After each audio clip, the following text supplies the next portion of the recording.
down on the beach. Now fixing the water pump. Just like Emily's being lazy because she hitchhiked with us.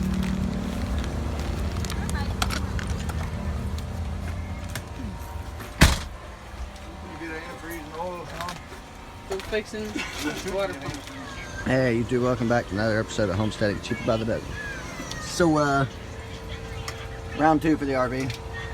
We're going to replace the water pump, which is everything in the front of this motor. You have to pull literally everything to get to it, and that involves, like I said, everything. We got Emily laying on the ground trying to get the water pump pulled out right now so we can get rolling. Got the new one right there ready to go in whenever we get the old one out. We got Dad here doing all the heavy work on top, making sure everything gets out and done right. Trying to get some bolts or something, Hayden? No.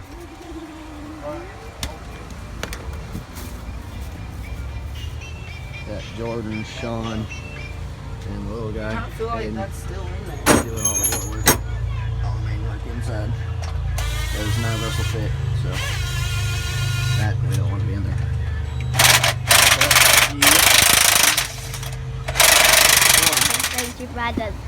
Today we're fixing the water pump because we got out of the campsite and it kind of broke down. So yeah, and they're doing all the heavy work up there, All the way. and Dad's doing heavy work in here. We got some Daddy's from there doing all the top work, and that's what we have to do. Hey YouTube, so look at this. It's supposed to come like that from factory, right? It's supposed to come with all this extra rust and all that good stuff.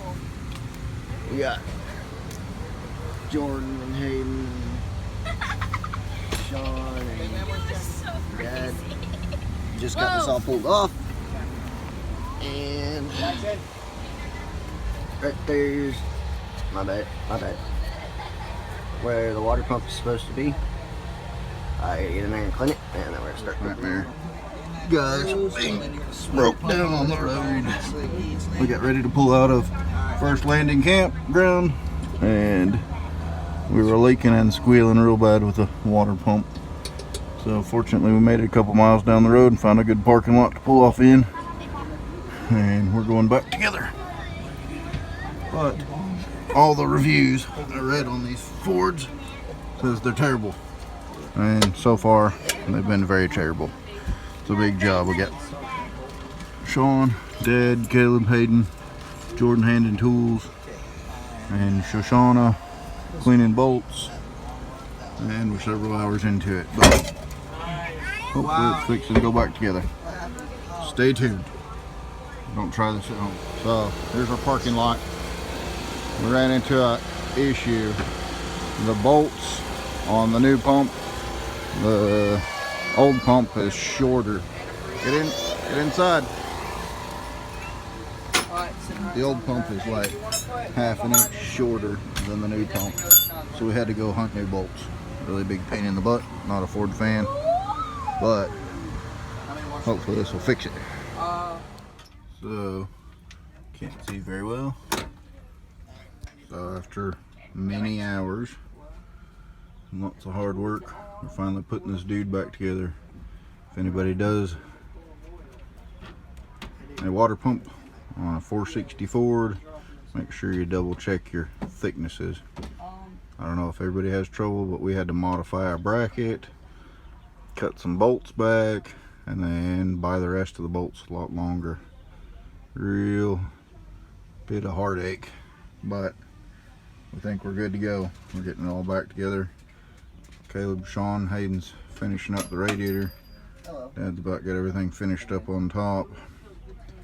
We're about ready to get back on the road again. Highly don't recommend trying this out on the side of the road.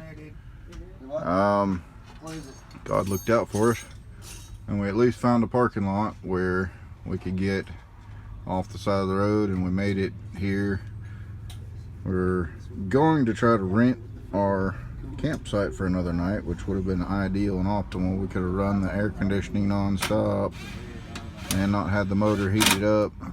Real blessing, but that didn't work out. The campsite was totally booked for the night, but it worked out anyway. We're getting it all put together. It was actually factory original equipment, 6,000 miles on that water pump. So it's time to go out. It was one thing that in the back of my mind I've been thinking about replacing but hadn't got to yet, and I should have done it before this trip. I actually had thought about it once before the trip. I didn't do it, but live and learn. We're about done. It's the most aggravating water pump ever, but we're blessed to have some light. We brought the work light, good old Harbor Freight special $30 LED work light, and enough tools to put everything together, and it worked out good to have a good spot to pull off into, and it was a blessing all the way around. So all right, boys, let's get Sean's generator going and get his AC. Pick it up, Caleb. Not cool. So anyhow, like, subscribe. Everybody's tired and worn out and hot. We had to crawl up in that hot motor. That was exciting. But give us a thumbs up. Don't ever work on a Ford.